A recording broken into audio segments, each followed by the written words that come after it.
의의 길, 영원한 길이라는 제목으로 오늘 시편 15편의 말씀을 함께 묵상해 보고자 합니다.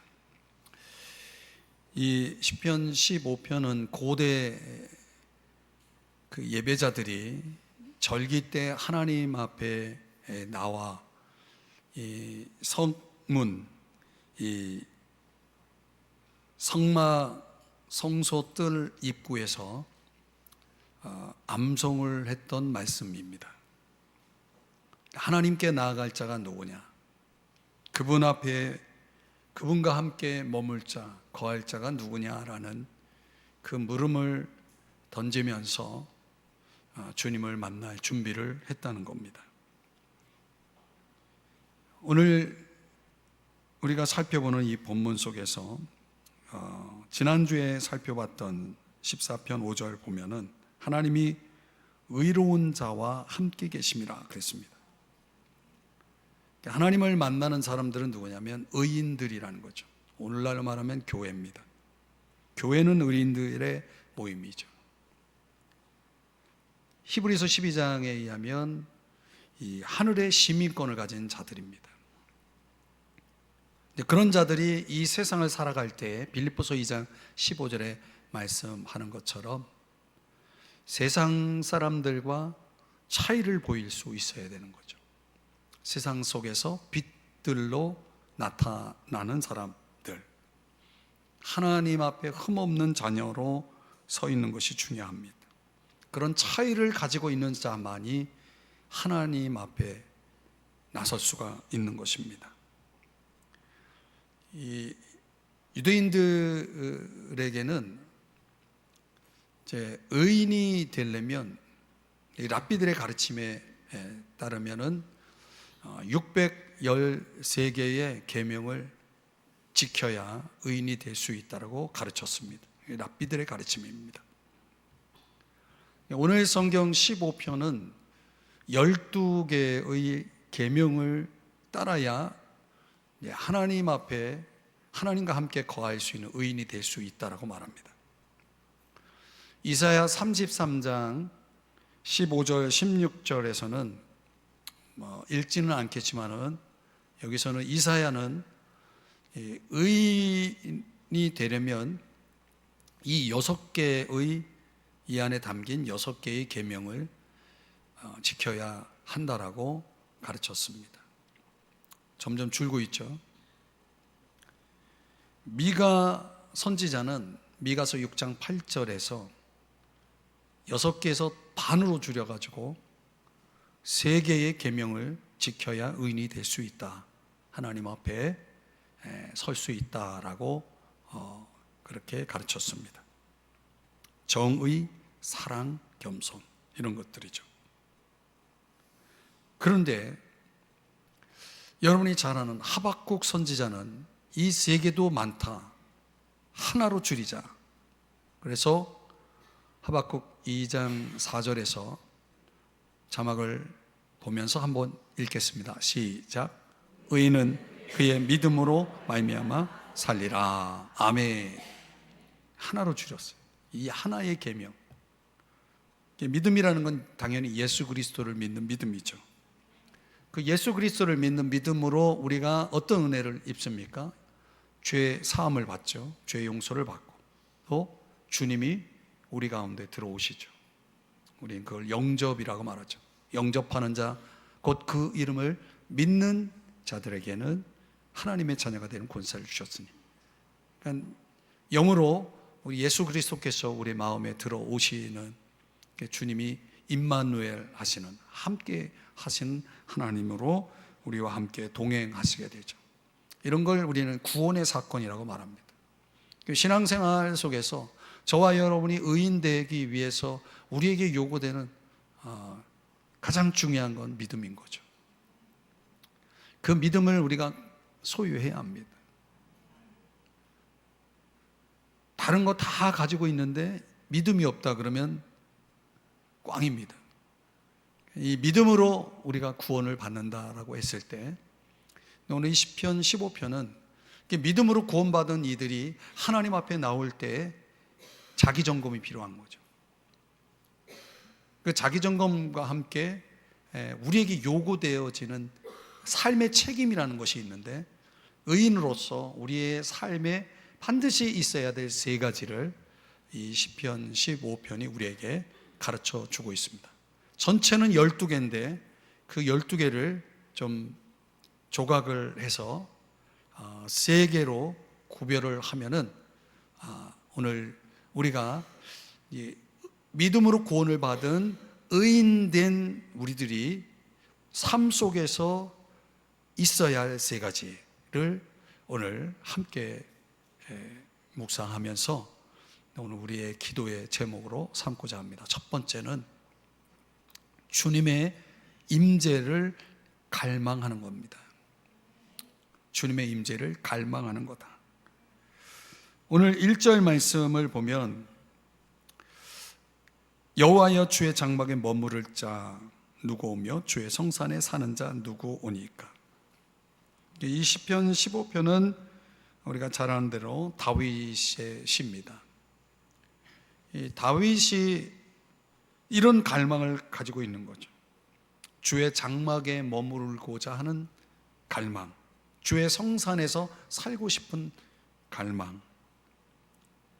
다윗이 시온산이라는 곳을 점령하게 되는데, 사무엘하 5장 7절에 보면 다윗이 시온 산성을 빼앗았다라는 말씀이 나옵니다. 그래서 그 성은 다윗 성이 됩니다. 그런데 자기가 정복한, 그래서 자기의 성으로 만든 그 장소를 하나님이 머물 자리로 제공합니다. 성소가 되죠. 그래서 시편 2편 6절 보면 내가 나의 왕을 내 거룩한 산, 시온산이죠. 다윗성입니다. 내 거룩한 산 시온에 세웠다 하시리로다. 자기의 그 성을 하나님 앞에 바쳐서 그것이 주님이 임재하시는 성소가 된 것입니다. 이제 우리 그리스도인들에게는 이 시온산이, 주님이 임재하시는 이 시온산이 예수 그리스도를 통해서 어디로 옮겨졌습니까? 예수 그리스도를 통해서 어디로 옮겨졌습니까? 우리 마음속으로 옮겨졌죠. 그래서 우리 안에 성령이 계심으로 우리가 바로 하나님이 거하시는 성전이 된 것이죠.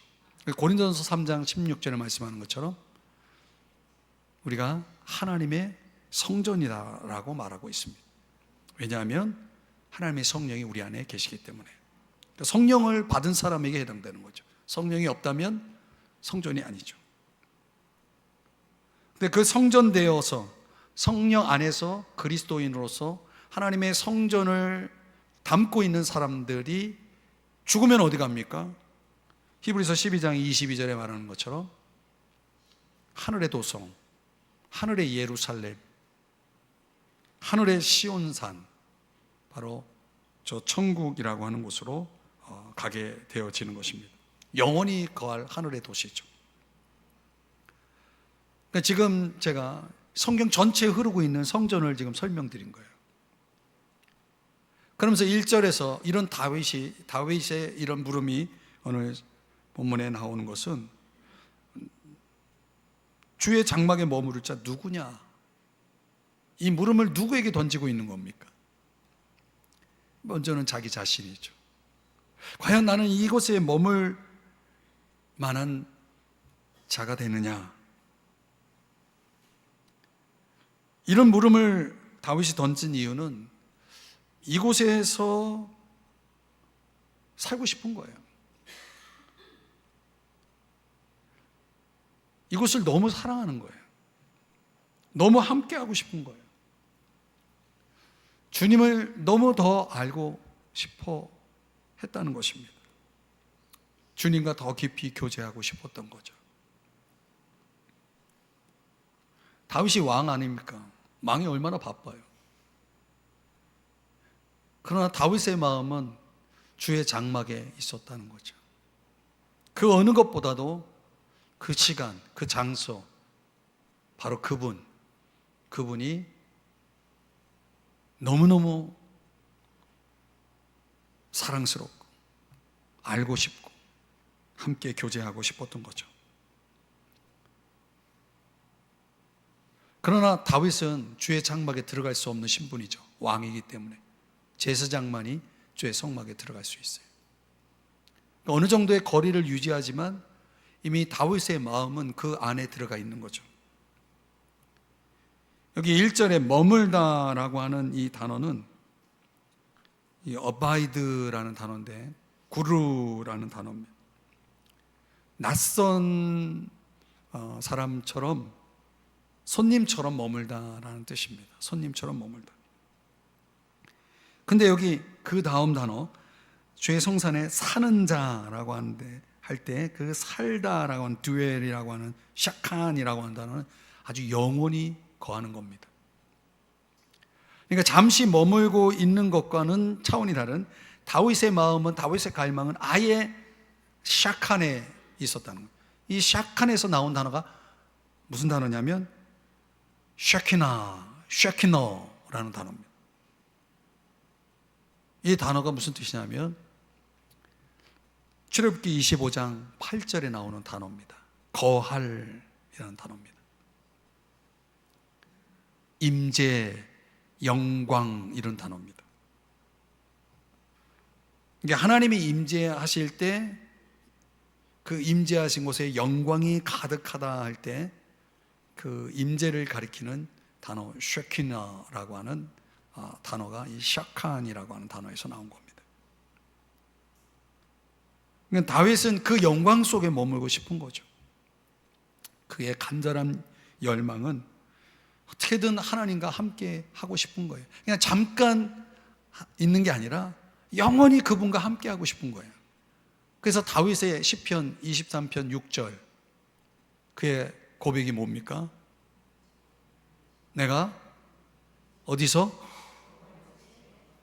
얼마나 영원히 살리로다.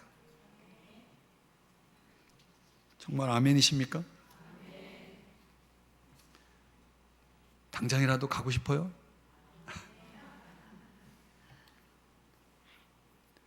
시편 90편 1절에 그 이유를 밝히고 있습니다. 그 이유. 주여 주는 대대에 우리의 거처가 되셨나이다. 그러니까 다윗에게는 하나님은 그런 존재인 거죠. 내가 거할 거처인 거죠. 어떤 그 파라다이스적인 어떤 공간이 아니라, 장소가 아니라 그분이 내가 영원히 거하고 싶은 곳인 거예요. 그분의 품이. 근데 이것이 신약에 와가지고 다윗이 그렇게 열망했던 것이 이루어집니다. 성령 안에서. 요한복음 14장 20절 말씀에 보면 예수 그리스도를 통해서 우리가 그렇게 됩니다. 여기 그런 표현이 나오죠. 너희가 내 안에, 내가 너희 안에 있는 것. 성령을 통해서, 그날에는 성령이 오시면 너희가 내 안에, 내가 너희 안에. 다윗이 그렇게 열망했던, 주의 장막에 머무르는 정도가 아니라 잠깐 어바이드 하는 게 아니라 듀엘, 완전히 샤칸, 영원히 거하는 그런 은혜를 갈망했던 다윗이 만약에 우리 시대에 살았다면, 오늘 이 시간 우리와 함께 한다면 다윗은 그 열망을 달성한 거죠. 우리는 그런 영광 속에 사실 있는 존재들이죠. 히브리서 10장 19절의 말씀에 보면 예수의 피를 힘입어서 우리가 성소에 들어갈 담력을 얻었다. 거기에는 하나님의 집을 다스리는 큰 제사장이 계신 곳이다. 그러니 그분에게 참마음과 온전한 믿음으로 나가자. 이렇게 초대하고 있는 것입니다. 예수의 피를 통해서, 그 믿음을 통해서, 성령을 통해서 우리는 우리가 거할 영원한 거처 안으로 들어와 있는 사람들이다라는 거죠. 그래서 그분과 함께 사는 거예요. 그분과 함께 교제하면서. 그러나 이 땅에서 이 어떤 죄의 권세가 존재하는 이 땅에서 이게 불완전하고 100% 충분하지가 않기 때문에 사도 바울은 빌립보서 1장 23절에서 내가 차라리 이 세상을 떠나 그리스도와 함께 있는 것이 훨씬 더 좋은 일이다, 이렇게 고백을 하는 것입니다. 그러나 내가 지금 빌립보 교인 너희들과 함께 있는 것이 너희에게 유익하기 때문에 나에게는 벌써 주님에게 가 있기를 원하지만은 너희들의 유익을 위해서 내가 아직은 남아있는 거다, 이런 얘기를 하는 겁니다. 오늘 주의 장막에 머무를 자, 주의 성산에 거할 자는 누구입니까? 주님을 만날 준비가 되어 있는 사람, 주님에 대한 주님의 영광, 주님의 임재, 주님과 함께하고자 하는 간절한 열망 속에서 살아가는 자들. 오늘 저와 여러분이 24시간 하루를 보내면서 그런 열망, 주님과 함께 있고 싶은 열망이 일도 없었던 사람, 정신없이 하루를 보내고 지금 이 자리에 와 있다면 좀 부끄러워해야 돼요. 주님을 제가 일도 생각 못하고 오늘 하루 보냈습니다. 여기 와 보니까 정신이 나가지고 주님을 지금 찾습니다. 이러신 분들은 아직 주님을 만날 준비가 안 돼 있는 거죠. 사랑하는 여러분, 주님과 함께 하고픈 이 거룩한 열망이 여러분에게 있기를 주의 이름으로 축복합니다. 그러면 이 1절의 질문 속에 여러분들이 저요 할 수 있는 거예요. 주의 장막에 머무를 자가 누굽니까? 저요! 하실 수 있기를 바랍니다. 두 번째로, 믿음으로 구원받은 자들에게 삶에 있어야 될 두 번째는 계명에 대한 순종입니다. 이 삶의 기본 덕목이라고 할 수 있는 중요한 세 가지를 2절에서 언급하고 있는데요. 2절, 정직하게 행하며, 정직입니다. 공의를 실천하며, 공의, 그의 마음에 진실을 말하며. 자, 이 세 가지가 굉장히 중요한 건데 오늘 이 시편 금요기도이기 때문에 우리가 기도를 해야 되겠고 여러 가지 설명할 게 많지만은 어떻든 이거를 좀 조각을 해서 여러분들에게, 첫 번째는 이 세 가지 중에 정직하게 행하며 라고 하는 이거는 하나님과의 관계를 설명해 주는 거고,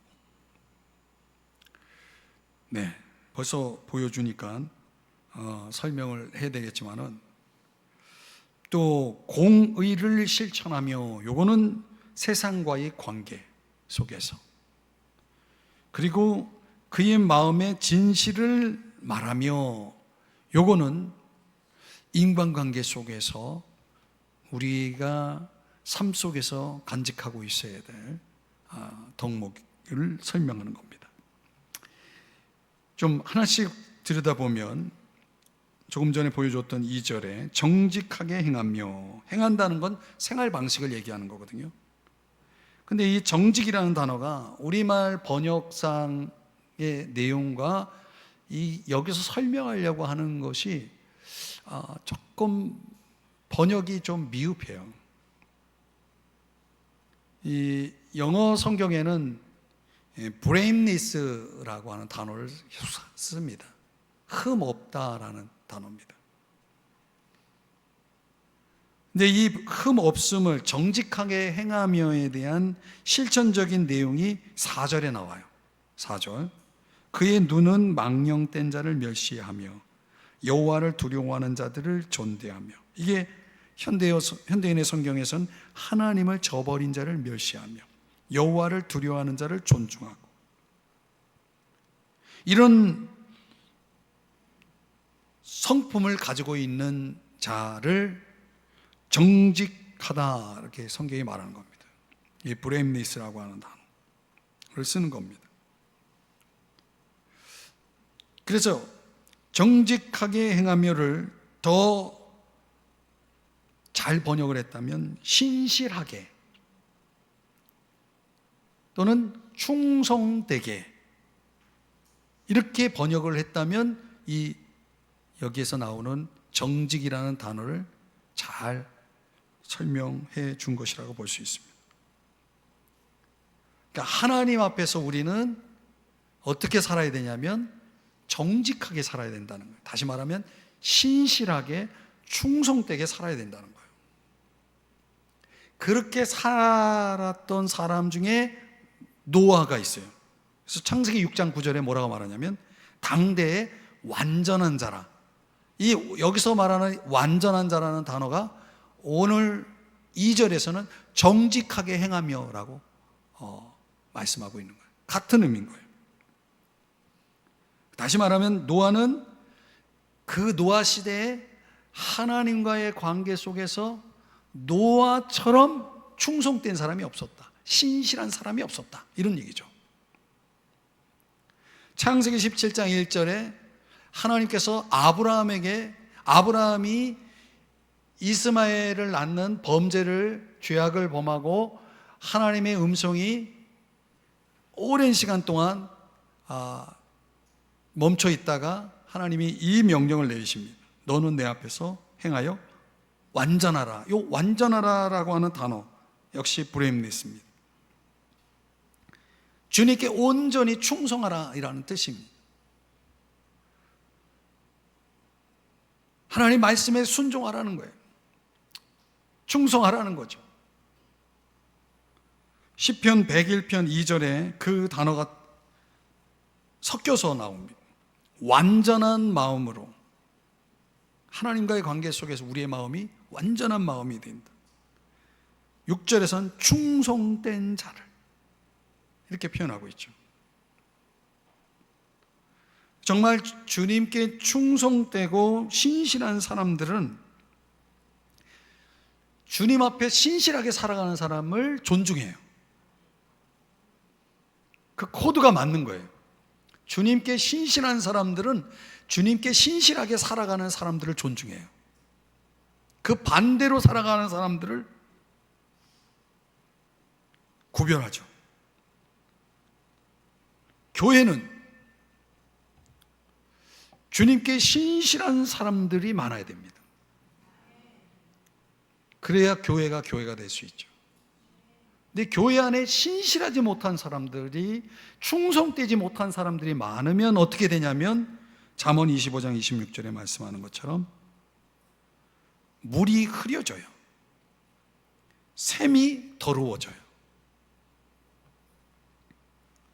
하나님과의 관계 속에서 오늘 저와 여러분이 하나님 앞에 머물 자로, 하나님을 만날 자로 서기 위해서, 준비되기 위해서 우리는 하나님 앞에 삶 속에서 신실하고 충성되게 헌신해야 한다는 거예요.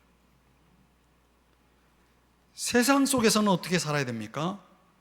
공의로워야 한다. 2절 다시 보면 공의를 실천하며, 이 공의라고 하는 것이 굉장히 막연한 단어예요. 사실은 우리가 기도할 때 공의를 실현하고 뭐 이런 공의라는 단어, 영어로는 justice라고 하는 단어를 쓰는데 구체적으로 공의를 실현한다는 게 뭐냐 이렇게 말할 때 설명하지 못하는 경우가 많아요. 근데 그거를 설명해 준 게 5절이에요 5절 다 같이 한번 읽어봅니다. 시작. 이자를 받으려고 돈을 구워주지 아니하며 뇌물을 받고 무죄한 자를 해하지 아니하는 자이니. 거래할 때, 어떤 것을 거래할 때 정직, 공의를 이루는 삶이다라고 할 때 여기서 그 공의는 옳은 일을 행한다 이런 뜻이에요. 우리가 세상 속에서 우리 신앙인들은 옳은 일을 행해야 된다는 거예요. 옳고 그름에 대한 기준이 뭐냐? 그건 하나님이 기준이 되는 거죠. 전도서 3장 16절의 말씀에 보면 내가 해 아래에서 보건대 재판하는 곳 거기에도 악이 있고 정의를 행하는 곳 거기에도 악이 있도다. 여러분, 옛날 군주시대, 성경시대만 해도 그릇된 재판관이 그 재판을 그릇되게 할 때 일반 시민들이 할 수 있는 것은 거의 없었죠. 그럼 오늘날은 현대에 와서는 뭐가 있습니까? 그 잘못된 자들을 우리 일반 서민들이 그들의 잘못됨을 바로잡는 방법은 투표권이죠. 투표를 잘해야 됩니다, 여러분. 어떤 이들은 정치를 개인의 이익을 위해서 합니다. 이런 것들은 오늘 성경에서 말하는 공의를 실천하는 게 아닙니다. 공의를 실천한다라고 했을 때 원칙 두 가지를 여기서 제시하는데, 이자를 받지 말라는 거예요. 그럼 이자를 받지 말라는 대상은 누굴까요? 가난한 자겠죠. 성경은 출애굽기 22장 25절에서 말씀하는 것처럼 가난한 자에게 돈을 꾸어주면, 그렇죠? 가난한 자는 돈을 빌리게 되어 있잖아요. 너는 그에게 채권자 같이 하지 말며 이자를 받지 말며 말 것이다, 이렇게 말하고 있습니다. 재판관들은 뇌물을 받으면 안 됩니다. 출애굽기 23장 8절에 너는 뇌물을 받지 말라. 그러니까 우리가 세상에서 올바로 살아간다라고 할 때 그 올바른 삶의 태도는 인간관계 속에서 가난한 자를 억압하지 않고 내 힘을 가지고 나의 유익을 위해서 쓰지 않고, 이런 것들이 다 해당이 되는 거죠. 근데 이 모든 것들이 이자나 뇌물 다 뭐와 관련된 겁니까? 돈과 관련되잖아요. 그러니까 세상 속에서 정말 우리가 하나님 앞에 준비된 하나님을 만날 수 있는 의인으로서 우리 삶에 있어서 지켜야 될 것은 물질 생활의 중심이 이게 나가 아니라, 내가 아니라 이웃사랑에 있어야 된다는 걸 말씀하는 거죠. 이자를 받지 않는다, 뇌물을 받지 않는다, 이거는 이타적인 물질관을 설명해 주는 거라고 할 수 있겠습니다. 조금 더 깊이 적용해 보면 타인에 대한 존중이죠. 타인을 아끼는 겁니다. 남이 아니라 그 타인을 나의 형제요 자매라 생각할 때 우리가 그들에게 선을 베풀 수 있는 것처럼, 인간관계 속에서, 특별히 세상과의 관계 속에서 저와 여러분이 이기적인 삶이 아니라 이타적인 삶을 살아야 한다는 것을 오늘 성경이 설명해 줍니다. 근데 이렇게 살기 참 어렵죠. 제가 이제 다음 주에 새벽기도 본문을, 마태복음 24장을 묵상을 미리미리 하고 있는데, 그 24장에서 그런 마지막 때 종말에 관한 메시지를 담고 있잖아요. 그 종말의 특징이 뭐냐면 불법이 성함으로, 그러니까 불법 세상, 무법 세상이 된다는 거죠. 점점 사람들이 법 위에 있게 됩니다. 법이 필요 없어요. 내가 법이야. 철저하게 자기중심적으로 살아가는 거예요. 이게 얼마나 무서운 세상인지 여러분 아십니까? 근데 세상이 점점 그렇게 가고 있잖아요. 그러니까 하나님 앞에 주의 장막에 머물 자, 주의 성산에 거할 자가 점점 줄어들 수밖에 없는 거죠. 그런 세상 속에서, 그래서 불법이 성함으로 사랑이 식어졌다라는 말, 식어진다라는 말을 하잖아요. 그러니까 이타적으로 살아가기에는 세상은 전혀 내 마음을 열게 만들지 않는 거죠. 더 닫게 만드는 거고, 더 냉정하게 만들고, 그렇게 되어지는 거죠.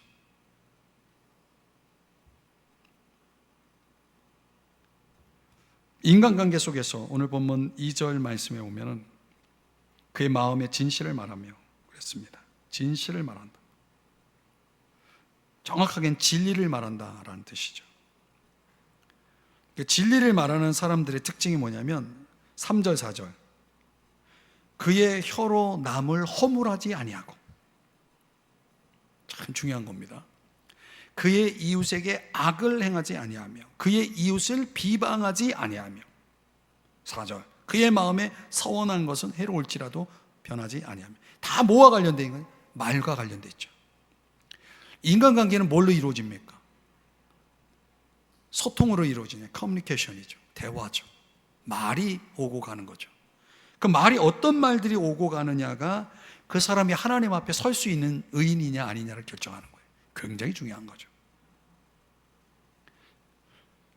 사람들 속에서 소통의 언어로 사용되고 있는 도구가 진리여야 한다는 것은, 이 진리는 진실한 거죠.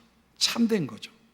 참된 것을 말할 수 있어요. 진실한 걸 말할 수 있는 사람, 이거는 하나로 묶는 시멘트와 같죠. 거짓은, 반대로 거짓은 파괴하는 거 아닙니까? 약속, 합의, 맹세, 서약, 계약, 이런 것들을 다 파괴하는 게 거짓 아닙니까? 거짓 증인은 재판을 비극으로 바꾸고 무고한 사람을 고통스럽게 만드는 거죠. 에베소 4장 15절에 보면은 사랑으로 진리를 말하며, 진리 앞에 뭐가 있습니까? 사랑이 있는 거예요. 진정한 진실은, 진리는 사랑으로 이루어지기 때문에, 사랑으로 나오기 때문에 관계를 세우고, 속임을 이제 대적하는 그런 강력한 무기로도 쓸 수가 있는 것입니다. 레위기 19장 16절 말씀에 보면 너희는 돌아다니면서 남을 헐뜯지 말고 자기 이웃의 생명을 위태롭게 하는 짓을 하지 말아라. 이 무고한 자를 공격하지 않을 것을 말 것을 말씀하고 있는 겁니다. 지금 계속 우리가 뭘 보고 있냐면 진실이라는 것을 지금 생각하고 있는 겁니다. 서원에 대해서 4절에서 말하는 것처럼 서원한 것은 해로울지라도 변하지 아니하며, 서원이라는 건 약속이죠. 진실한 사람은요, 자기의 말에 맹세를 사용하지 않는다고 그러죠. 그냥 예 아니오로도 말의 진실성을 충분히 표현할 수 있기 때문에. 오늘 우리가 살아가는 우리 사회 속에 이 가십이라고 하는 표현, 여러분 아시죠? 거짓된 말, 이런 것들이 얼마나 우리 사회를 어렵게 불행하게 만드는지 우리는 잘 압니다. 그러니까 주님은 우리에게 뭘 원하냐면 우리 안에 진실을 원하는 거예요. 그러나 우리 사회가 진실이 있습니까? 너무 거짓이 많다 보니까 어느 것도 진실인지 진리인지 알 수가 없는 세상이 되어버렸잖아요. 누구 말을 믿어야 됩니까? 시편 51편 6절에 주님은 우리의 중심이 진실하기를 원하십니다. 그러니까 여러분, 오늘 우리가 꼭 기억해야 될 것은 우리는 하나님 앞에 서야 될 의인들이거든요. 이 의인들은 말에 있어서도 사랑을 담은 진실을 말할 수 있어야 된다. 이걸로 우리가 꼭 명심해야 되는 거죠. 요한일서 1장 5절에 보면 하나님은 빛이시라고 그랬잖아요. 그분에게 어둠이 조금도 없기 때문에 어둠에 속한 것들을 가지고 그분 앞에 설 수가 없어요. 우리 속에 어둠을 가지고 그분 앞에 나갈 수가 없는 거죠. 에스라 9장 15절에 보면 그분의 하시는 일은 의로우시다라고 말하잖아요. 올바르신 거예요. 그분은 항상 올바른 일만 하시잖아요. 근데 오늘 우리의 삶도 올바른 일들만 할 수 있어야 되는 거예요. 사무엘상 15장 29절에 보면 그분은 거짓이라는 게 없어요. 그러니까 오늘 우리가 주님 앞에 나아갈 때 우리 삶에 간직하고 있어야 될 건 뭐냐면 주의 계명에 순종하는 건데, 한마디로 말하면 주님을 닮는 거예요. 주님이 이런 분이기 때문에 이분을 가까이 하고 이분을 만나기 위해서는 우리가 이분을 닮지 않으면 안 되는 거죠. 인격이라든가 우리의 삶의 방식이라든가 또 인간관계에서 이루어지는 우리의 언어, 우리의 말, 이런 모든 것들이 그분을 닮아 있을 때 그분 앞에, 그분의 임재 가운데 우리가 나설 수가 있게 되어진다는 거죠. 마지막 세 번째, 주의 약속을 신뢰하는 겁니다. 5절 말씀에 보면 이 표현이 나오죠. 영원히 흔들리지 아니하리이다. 경건한 자들이 삶 속에서 안전할 것이 약속되고 있는 내용입니다. 흔들리다라고 하는 이 모트라고 한 단어는 넘어지다라는 뜻입니다. 많은 사람들이 흔들리고 있죠.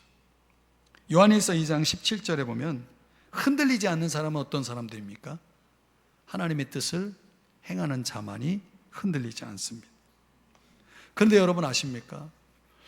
제가 이제 24장, 마태복음 24장 묵상하고 있다라고 말씀드렸는데, 그 말씀 묵상 속에 이제 세상이 한번 뒤집혀지는 거죠. 많은 혼란이 찾아오는데 하나님이 그걸 허락하시는 거예요. 그래서 히브리서 12장 26절 이하의 말씀에 보면 마지막 때 하나님께서 하늘과 땅을 흔들어 놓겠다라고 그랬어요. 뒤흔들어 놓겠다. 그 이유가 뭐냐? 27절의 말씀에 보니까 흔들리지 않는 것들을 남기기 위해서. 그러니까 흔들리는 것들을 제거하고 흔들리지 않는 것들을 남기기 위해서 하늘과 땅을 뒤흔들어 놓겠다는 거예요. 그러면서 28절, 우리는 흔들리지 않는 나라를 받았으니 감사하며 경건하고 두려운 마음으로 하나님을 섬겨 그분을 기쁘게 해드립시다. 이렇게 말씀하는 거예요. 그러니까 흔들리지 않는 것들이 뭐냐면 우리죠. 우리가 약속받은 나라, 그 나라는 흔들리지 않기 때문에, 변치 않기 때문에 우리는 늘 감사하면서 하나님을 섬기면서 그분을 기쁘게 해드려야 한다는 거예요.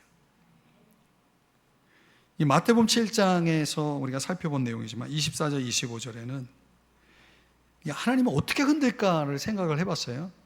근데 여기에 답이 나와요. 비가 내리고 창수가 나고 바람이 불어 그 집에 부딪히되 요게 하나님이 뒤흔드시는 거죠. 비를 내리고 홍수가 나고 바람이 불고 폭풍이 일 때에, 이때 반석 위에 집을 지은 사람들은 어떤 사람들이냐면 말씀대로 하나님의 뜻대로 행하는 자, 그들은 그 뒤흔드는 어떤 일에도 끄떡없다는 거죠. 경건한 사람들은 결코 흔들리지 않는다는 거예요. 여러분 혹시 흔들리십니까? 경건하지 않으면 흔들릴 거예요. 흔들리지 않는다는 것은 어려움이 없는 삶을 약속하고 있는 게 아닙니다. 어려움이 있어도 흔들리지 않는 겁니다. 그러니까 우리가 어려움이 있어도 흔들리지 않는 사람 되려면 그분이 우리의 인생의 바위가 되시고 구원자가 되셔야 돼요.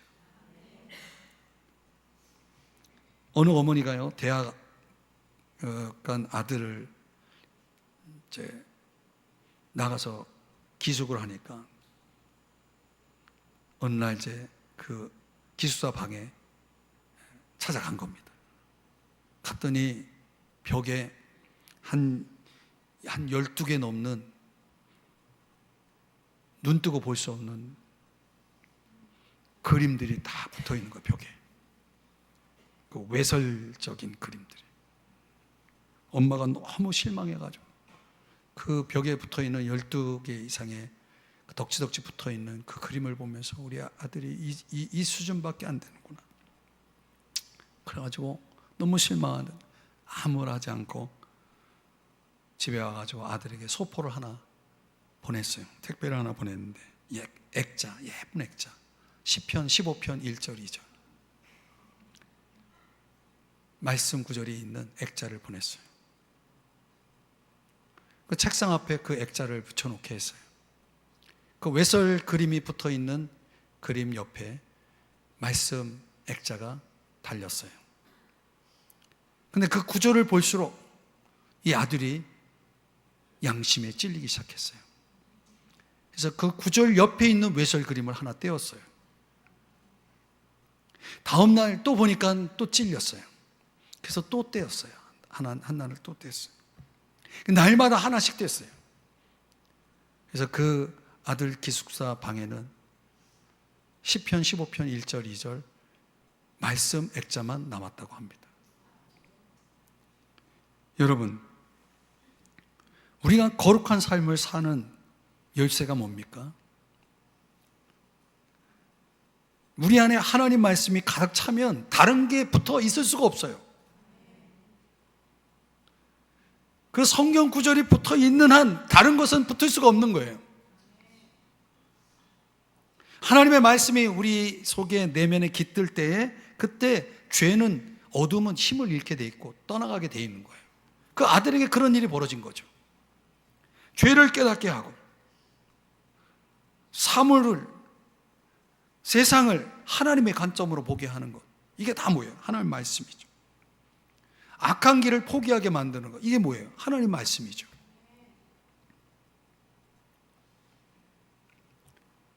오늘 우리로 하여금 하나님 앞에 예배자로 서게 하고 주의 장막에 거할 자, 머물 자, 지금 묻고 있잖아요. 그러니까 하나님 앞에 하나님을 만나게 해서 하나님 앞에 들어갈, 하나님의 임재 앞에 들어갈 준비가 되어 있는 사람들을 오늘 성경이 우리에게 말씀해 준 것입니다. 물론 우리는 주님 앞에 자격이 없지만 우리는 이미 긍휼히 여김을 받은 자이기 때문에 예수의 피를 힘입어서 우리는 그분 앞에 나아갈 수 있는 거죠. 말씀의 결론을 맺습니다. 우리가 살아가는 이 세상의 삶의 부조리, 부당함, 불공평, 불의, 불법 얼마나 많습니까? 내 삶의 일터들이 위태로울 수도 있고 관계가 깨어져 있을 수도 있습니다. 그 한 성도님의 이야기처럼 마음대로 되지 않는 자녀들의 문제를 안고 있는 가정도 있습니다. 그래서 흔들립니까? 흔들리려고 할 때 우리가 할 수 있는 건 뭐냐면 내 삶을 붙들고 있는 주님 앞에 나아가는 거죠. 그분 앞에 나아가서 그분의 장막 안에서 그분을 찬양하고 그분이 주시는 그 힘을 내가 얻을 수 있다면 오늘 우리는 영원히 흔들리지 않는 삶을 살게 될 것입니다. 또 영원히 흔들리지 않는 그 나라에 들어가게 될 것이죠. 그러므로 믿음으로 구원받은 저와 여러분들의 삶 속에는 이 세 가지가 꼭 있어야 된다는 거예요. 주님의 임재에 대한 열망, 갈망이 있어야 되고 주의 계명에 대한 순종이 있어야 되고 오늘 주님이 나를 붙들고 있고 흔들리지 않는 나라를 약속받았기 때문에 그 약속을 내가 신뢰하는 삶이 있어야 한다는 거죠. 그러면 저와 여러분의 길은 의의 길, 영원한 길이 될 수 있을 겁니다. 우리는 영원히 흔들리지 않을 것입니다. 우리의 삶의 하늘과 땅을 뒤흔들어 놓겠다라고 마지막 때 주님이 그런 일을 하시겠다라고 오늘 성경이 말씀하셨는데 흔들리지 않을 것들을 남게 하시겠다는 거예요. 우리는 거기에 속해 있어야 되겠죠. 그러니까 오늘 이 세상 속에서 우리를 뒤흔드는 어떤 것이라도 여러분을 꼭 붙들고 있는 주님을 여러분도 붙잡고 그분 앞에 나아갈 수 있기를, 예배자로 잘 준비되어 있기를 예수 이름으로 축복합니다. 기도하겠습니다. 하나님 아버지, 오늘의 이 말씀을 기억하고 주님 앞에 오늘 엎드립니다. 주여, 우리를 흔들어 놓는 일들이 너무나 많습니다. 마음 들 곳이 없어서 흔들리고, 내 힘으로 어찌할 수 없어서 흔들리고, 앞이 보이지 않아서 흔들리고, 삶이 절망적이라 흔들리고, 세상을 보면, 사람을 보면 실망되어서 흔들리고, 주여, 우리의 마음을 어디에 두어야 할지 답답할 때가 너무나 많습니다. 주여, 오늘 이 시간 주님 앞에 우리의 마음을 온전히 고정하고 주님을 바라보고 주의 장막에 거하고 머물 수 있는 저희들이 될 수 있도록 주님, 우리의 마음을 붙들어 잡아매 주시고, 주님 앞에 간절히 기도할 때에 주여, 저희들 하늘 문이 열리는 역사가, 주님의 그 영광을 보는 역사가, 주님의 붙드시는 힘을 느끼는 은혜가, 기도의 역사가 일어나는 이 밤이 되게 하여 주시옵소서. 예수님의 이름으로 간절히 기도드립니다. 아멘.